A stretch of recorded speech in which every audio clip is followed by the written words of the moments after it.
श्री स्वामी समर्थ. कसे आहात सर्व? आपलं पारायण आता जवळ आलेलं आहे. त्याची तयारी सगळ्यांची जोरदार चालू झाली असेल. जे केंद्रात जातात त्यांना माहिती असेल. आणि हे मी आता घरात स्वयंपाक करतेय. स्वयंपाक करून मला केंद्रामध्ये जायचं आहे. स्वयंपाकाला आता पोळी आणि फ्लॉवरची भाजी करायची आहे. त्यामुळे मी सकाळी राणीने पीठ मळून ठेवलेलं ते थोडंच होतं, त्यामुळे मग त्यामध्ये आणखी ॲड केलं पीठ आणि पीठ मळून घेतलं. पीठ मळून झाल्यानंतर मग नंतर फ्लॉवरची भाजी टाकणार आहे मी. तर मग मला जसं लागत होतं तसं मी पीठ घेतलं, आणखी त्यात टाकलं, ॲड केलं आणि पीठ मळून झालं माझं.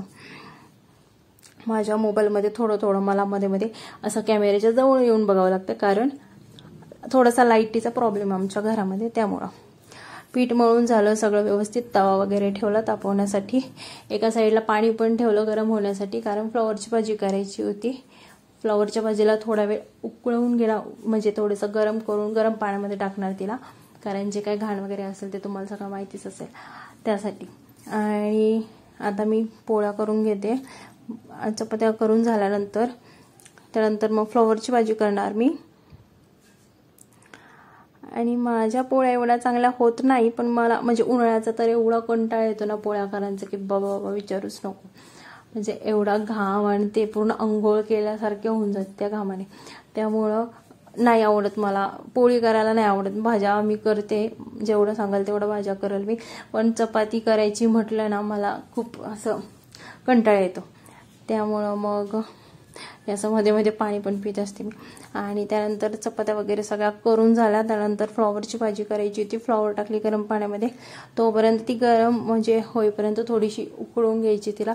तोपर्यंत मग मी टोमॅटो वगैरे कापून घेतला, कारण फ्लॉवरची भाजी कोरडी करायची होती. त्यामुळं फ्लॉवरमध्ये टोमॅटो आणि आपला मिरची, कोथिंबीर असं टाकायचं होतं. पण कोथिंबीर नव्हती आमच्याकडे, त्यामुळं मी कढीपत्ताच टाकला. फ्लॉवरची भाजी गरम झाली होती, ही उकळून घेतली ती आणि मग बाहेर काढली होती.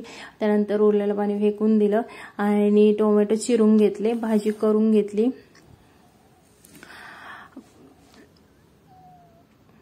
तुमच्या सगळ्यांच्या घरामध्ये नक्कीच आपलं पारायणाची तयारी चालूच असेल. कोण कोण पारायणाला बसणार आहे किंवा कोण कोण बसले, कोण कोणत्या केंद्रामध्ये जातं हे मला कमेंट करून नक्की सांगा. आणि तुम्ही माझ्या चॅनलवर जर नवीन असाल तर प्लीज माझ्या चॅनलला सबस्क्राईब करा, लाईक करा, शेअर करा.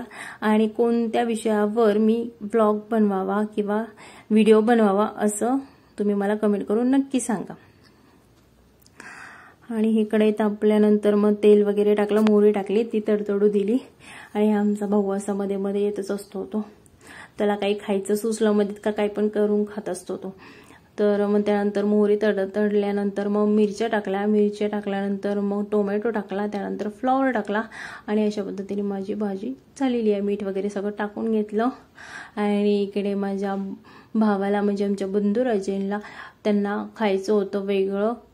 टोमॅटो चिरला त्यांनी मस्तपैकी आणि त्यावर लाल तिखट वगैरे टाकून असं मस्तपैकी त्यांनी एक सॅलड वेगळं त्याच्यासाठी तयार करून ठेवलं. म्हणजे सगळ्यांसाठी तयार करून ठेवलं त्याने एका साईडला.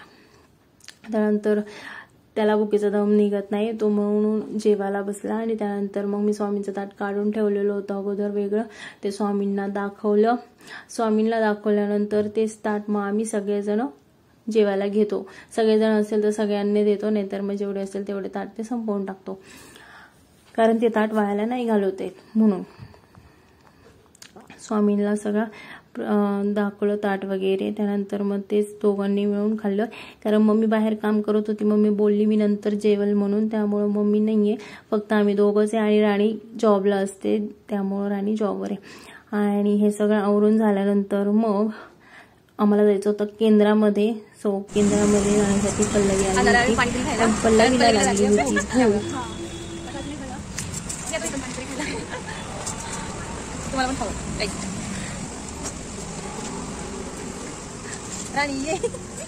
राणीला मिस करतोय.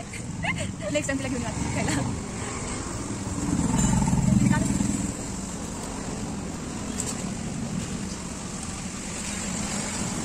शेणाची पिशवी कुठे आहे? शेणाची पिशवी.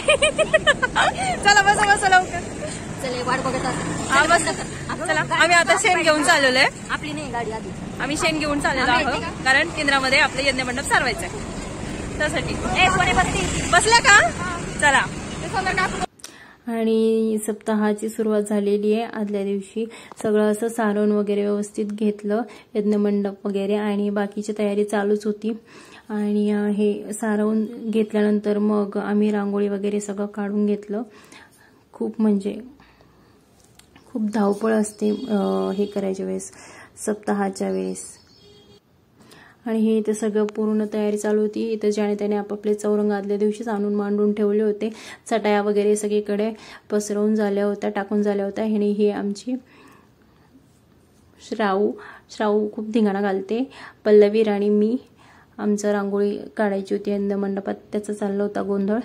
तेवढ्यात गौरव भाऊ आला आणि त्यानंतर मग आम्ही गेलो यज्ञ मंडपात. त्यानंतर मग यज्ञ मंडपात गेल्यानंतर मग थोडीफार रांगोळी काढायची होती, ती रांगोळी काढून घेतली.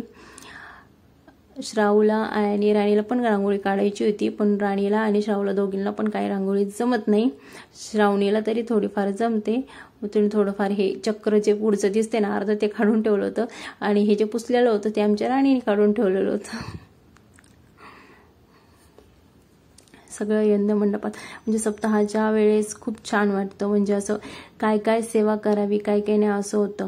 म्हणजे जेवढी सेवा करू तेवढी कमीच पडते. असं किती सेवा करू किती नाही असं होतं. मला तर रात्री पण येऊ वाटत नाही, पण यावं लागतं कारण दुसऱ्या दिवशी सकाळी जाऊन वाचावं लागतं. जर रात्रभर झोपले नाही तर मग वाचण्याचे पूर्ण वांदेच लागून जातील. आणि त्यामुळं मस्तपैकी आता ही अशी छान अशी रांगोळी काढली.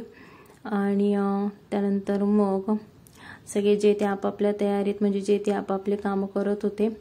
इथे मी माझी रांगोळी काढण्याचं काम करत होते. रात्रीचे 9-9:30 वाजले असतील आता बहुतेक.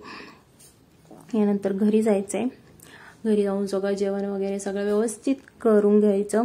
आणि परत मग त्यानंतर उद्याच्या पारायणाची तयारी, साडी वगैरे सगळं काढून ठेवून वगैरे सगळं असं मॅनेज करायचं होतं. पण ते घरी गेल्यानंतर बघूयात आता काय होतंय काय नाही. ते सगळं करून झालं.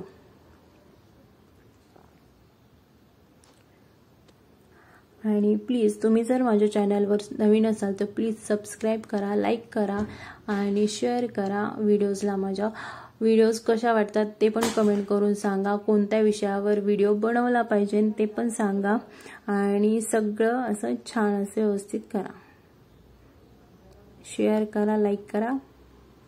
आणि जर मला जेवढं शक्य झालं तर तेवढं मी पारायणाच्या वेळेस लाईव्ह येण्याचा प्रयत्न करेल. तर पारायणाच्या वेळेस म्हणजे सकाळी 6 ते दुपारी 12 वाजेपर्यंत किंवा दिवसभरात कधी पण लाईव्ह येईल मी. आणि लाईव्ह जे असेल ते मी दाखवण्याचा प्रयत्न करेल. जर मला काही काम नसेल तर त्यावेळी, जर मला काही काम असेल तर दुसरं कोणाकडे मोबाईल देऊन जर पॉसिबल झालं तर तेही करेल. नाही झालं तर मग मी स्वतः करेल.